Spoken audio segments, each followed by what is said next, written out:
Well, race 5 kicks off the quaddie legs at 250. The all-important quaddie 2 for the puntathon players in the PR.com lounge. The WATC Stakes listed race, and this is over 1,100 metres. Time to go 250. Matt, what about some past winners here? Yeah, well, it was formerly known as the Australia Day Stakes, and last year it was won in blistering style by Dantes Volante.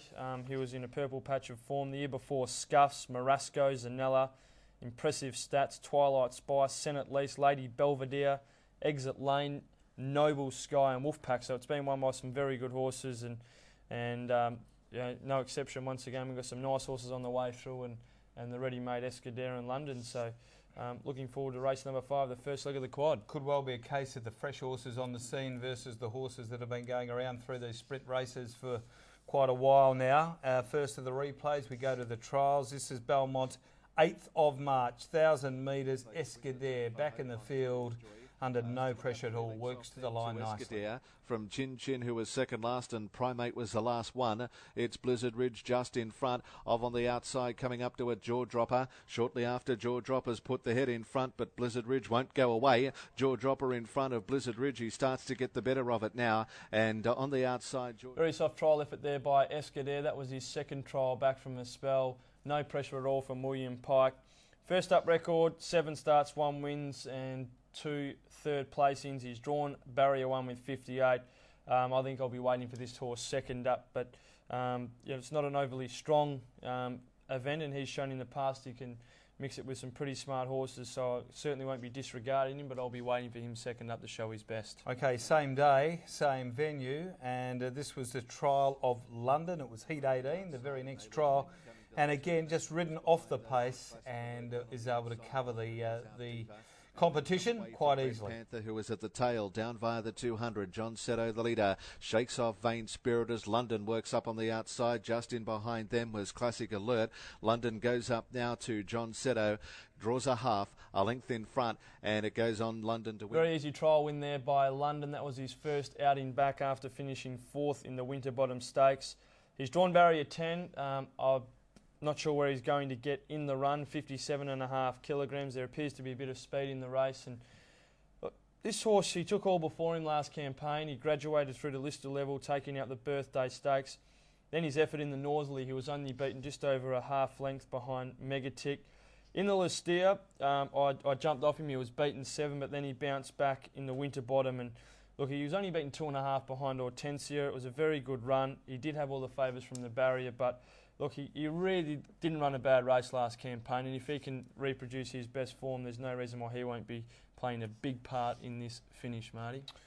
All right, and here is the third of our runners we're going to have a look at, and this is Shock Value, resumed, sat outside of On the Carpet, and couldn't get past him in a driving field. Right behind them, but it's On the Carpet with Pike down riding confidently. Now he draws the whip. Shock Value tries to stick, but On the Carpet's responding well. He leads Shock Value. On the Carpet's off his feet. Shock Value's diving late, but it'll be too late. First time Shock Value's been beaten first up. He tried his heart out all the way up the straight, but he couldn't really in On the Carpet.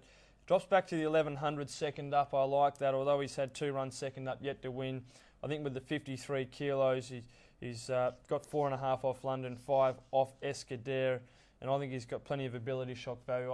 I think he's going to be the one to beat. Drawn barrier 6 will need a little bit of luck, but certainly gets his chance to get a bit of black type about him. Yeah, look, they're going to go pretty quickly here. I thought that Shock Value would probably settle up on the outside of Stratazoa Escadere to get that perfect run in behind them, and I thought London was out there 3 wide with cover behind Electric General, and that would be perfect for him.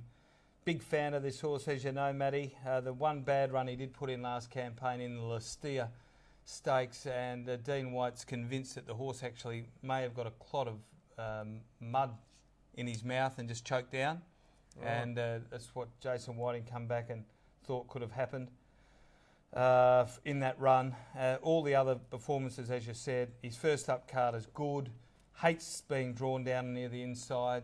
Won't be down near the rails from barrier 10, and I'm going to tip him. I believe he's a lot bigger and stronger, carrying about 20-30 kilo extra, working well. He'll do me. Race 5, number 2, London.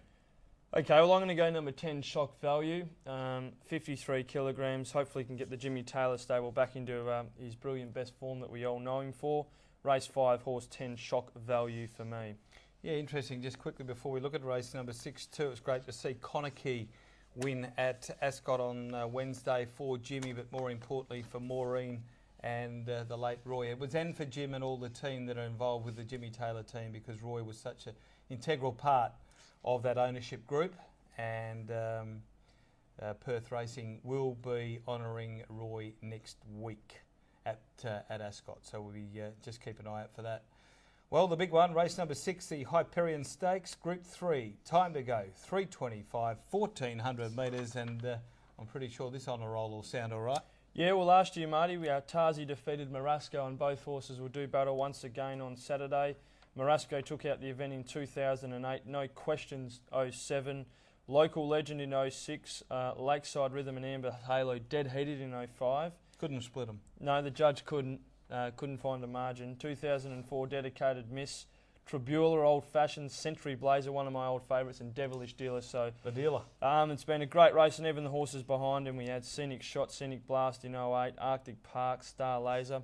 Oh, Changing Lanes, still going around, ran third in 2006 at his peak, I'd imagine. But look, a wonderful race, no exception on Saturday. Marasco v Tarzi and the up-and-coming Tudor Lad. Yeah, well, we've got Tudor Lad. We've also got Spitfire Race and Tarzi, along with Do You Dare and Finmaroo to keep an eye out of from this race that we're about to have a look at now. This was the Bunbury Stakes. Finmaroo, Foxy Boy and Fighting Fund. Homeward bound though, and Ikanushi goes for home on Mekong Miss down by the 250. She's 2 in front. Spitfire Race trying to haul her in from Tudor Lad. Over on the inside, Do You Dare, and now Tarzi runs on. Mekong Miss, a length and a half. Spitfire Race, Tudor Lad. It's Mekong Miss giving plenty from Tudor Lad. Spitfire Race, and it's all the way for the mare. Mekong. Good performer from the runners highlighted in the Bunbury Stakes. Tudor Lad, who finished in second place, just got off the bridle coming to the home bend when Mekong Miss went for her little sprint. He was game, he picked himself up and finished in second place. Back in third place, only a long neck away, was Spitfire Race. But both gallopers rising to weight for age, considerable rise in the weights, both carrying the 59. The fourth horse, Tarzi, he did carry the 59 in the Bunbury Stakes, and it was a very good effort, finishing in fourth place. He took out this event last year, and I think he's got another great chance. Do You Dare in sixth position. Never runs a bad race, has struggled to win recently, and Finmaroo was well beaten, and I think he's probably eligible or would be better suited in easier races. Marasco, the champ, he got beaten in this race last year. He was unlucky. It was a great Stephen Parnham ride, and Dan Stake was just the victim of circumstances. And then after that, he came out and he won his next run in the Strickland Stakes. Went across then to Randwick, Dooman, Eagle Farm, hit Bog Tracks. Came back, they found out that he had some bone chips in his knees, which was in one of his knees, I should say, and had that operated on. All was going well for a start in the Pinjarra Classic, and then he got a stone bruise. Interrupted preparation, no trial. Fred Kersley, today on perthracing.com.au, just said that he'd rather see what the horse does in the Hyperion before he makes any decisions with him. And he's not overly confident. Thinks he's vulnerable. Okay. Well, he's a very good horse. He's a super horse. And he is capable, but an issue of warning from Fred Kersley about Marasco. Time for a selection here, Matt. I'm 2, Tarzi. I think he's had the one run in. Fitness level's a little better than Marasco. Weight for age. You know, you just mentioned it from the Bunbury Stakes. They've got a lot of weight to find against Tarzi. He was close enough. He was good enough, and I think he should be able to make it 2 Hyperion Stakes in a row. Well, I hope you're right, Marty, and I'm tipping the same horse. Race 6, horse 2, Tarzi. Very, very hard to beat.